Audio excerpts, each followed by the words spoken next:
I am sorry. आपको एक चुटकुला सुनाता हूं। आई अपोलोजाइज और आई एम सॉरी ये दोनों बिल्कुल एक बराबर हैं, केवल जब आप किसी की मौत पर शोक व्यक्त कर रहे हो तब, क्योंकि तब आई अपोलोजाइज का मतलब होगा मेरी वजह से उनकी मौत हो गई। आप सभी का करियर फंडा में हार्दिक स्वागत है।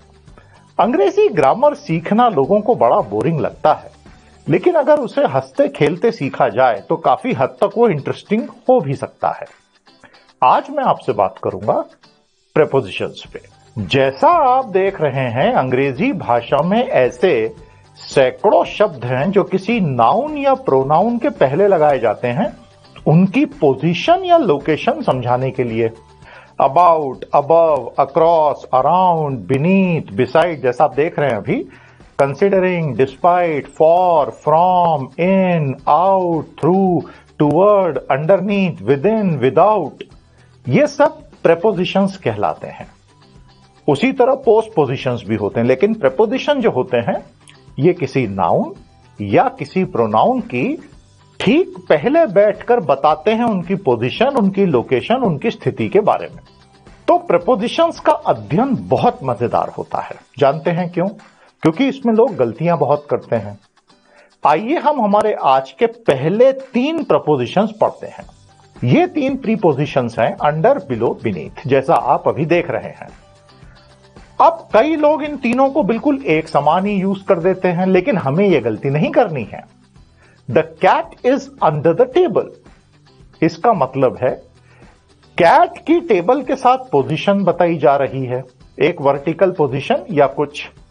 उसी तरह इसमें सोशल पोजीशन भी इंडिकेट हो सकती है, लेकिन इसमें कैट और टेबल एक दूसरे को टच नहीं कर रहे।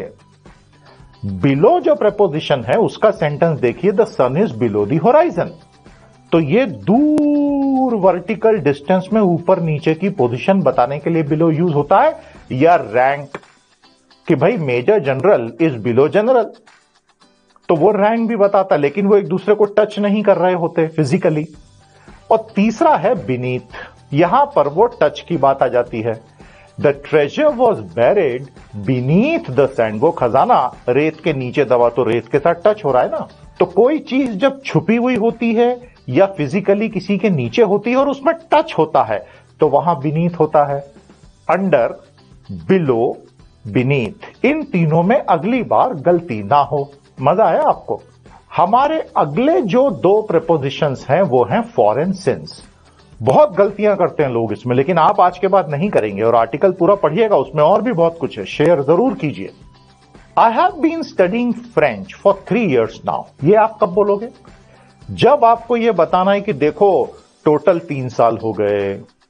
लेकिन जब आप बोलते हैं I have been studying French since 2010, तो आप ये बता रहे हैं कि मैं 2010 से शुरू किया, मतलब स्टार्टिंग पॉइंट। तो सिंस का उपयोग शुरुआती बिंदु, फिर सामने वाला अपना कैलकुलेशन लगा लेगा कितने साल।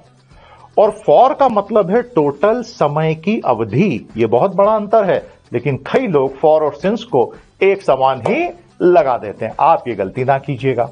हमारे जो अगले 3 प्रीपोजिशंस हैं वो आपके सामने हैं, ऑन, ओवर, अबव। अब इसमें भी बहुत गलतियां करते हैं लोग। The book is on the table, प्यारे दोस्तों, एक चीज दूसरे के ऊपर रखी हुई है physically. The book is on the table, the cloth is on the laptop. समझ गए?